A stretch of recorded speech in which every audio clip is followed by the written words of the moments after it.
देखिए, जब तक हम विवेचना ना कर लें, सभी सवाल ऐसे घर में जहाँ किसी बालिका की मृत्यु हो गई हो, उसमें सारे सवाल इस समय पूछे जा पाने संभव नहीं होते। पर जो जानकारी हमें अभी तक है, वो सारी जानकारी हमने आपको ये प्रेम संबंध था या हैरेसमेंट था? जैसा कि मैंने आपको बताया कि जो एफआईआर हमें प्राप्त हुई है, उसमें जो जानकारी है वही जानकारी मैंने आपको दी है। इसके बारे में अपने स्तर से कोई प्री कंसीव नोशन होना, कोई पूर्वाग्रह होना उचित नहीं है।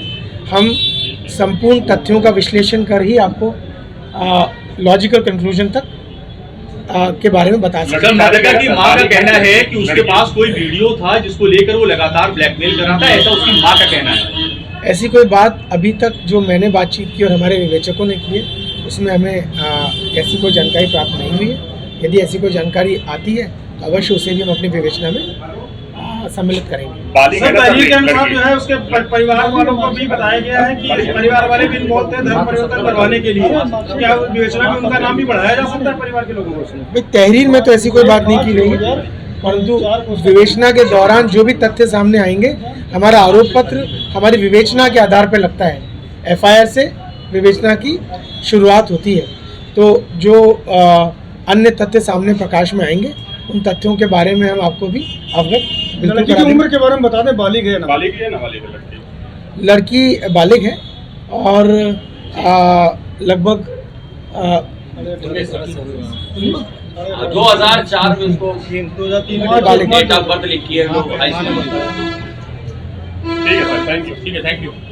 Thank you. 302 आईपीसी व 3/5 उत्तर प्रदेश धर्म संपरिवर्तन प्रतिषेध अधिनियम बनाम सूफियान पुत्र मोहम्मद राजू निवासी बसंत कुंज कॉलोनी, थाना दुबग्गा, लखनऊ पंजीकृत किया गया है। आरोपी की गिरफ्तारी हेतु हमारी टीमें 5 टीमें गठित कर दी गई हैं और हर संभव प्रयास आरोपी की गिरफ्तारी का सुनिश्चित कराया जा रहा है। सर, क्या धर्म परिवर्तन का दबाव बना रहा था शादी के लिए? देखिए, जो वादी पक्ष द्वारा तहरीर दी गई है, उसके आधार पर मुकदमा पंजीकृत किया गया है और उसमें वादी पक्ष द्वारा यही आरोप लगाया गया है कि धर्म परिवर्तन कर शादी करने का दबाव बना रहा था, परंतु पुलिस द्वारा इसकी विवेचना की जा रही है और सभी तथ्यों का गहनता से विश्लेषण करने के पश्चात ही इसमें अन्य कोई बात कही जा सके। ट्रॉमा सेंटर में वो गया था, इसका अपने पास कोई सबूत है या सिर्फ मौखिक बयान? जैसा मैंने कहा कि जो मृतिका के परिवार वालों के प्राथमिक बयान के अनुसार जो उस समय मौके पर मौखिक बयान दिया था, उसके आधार पर आपको बता रहा हूँ, परंतु इन सभी बिंदुओं का संपूर्ण घटनाक्रम का विस्तार से विश्लेषण कर जांच की जाएगी और विवेचना को निस्तारित किया जाएगा। कई सारे बिंदु ऐसे जिनके बारे में मेरे स्तर से टिप्पणी इस विवेचना करके उपरांत ही की जा सकेगी। क्या मामले में आपको एक और डिटेल है? दो लड़का और एक संपर्क में थे पहले से, उनके पिता को आरोप लगाया गया है कि वो भी वहां पर इन्वॉल्व थे।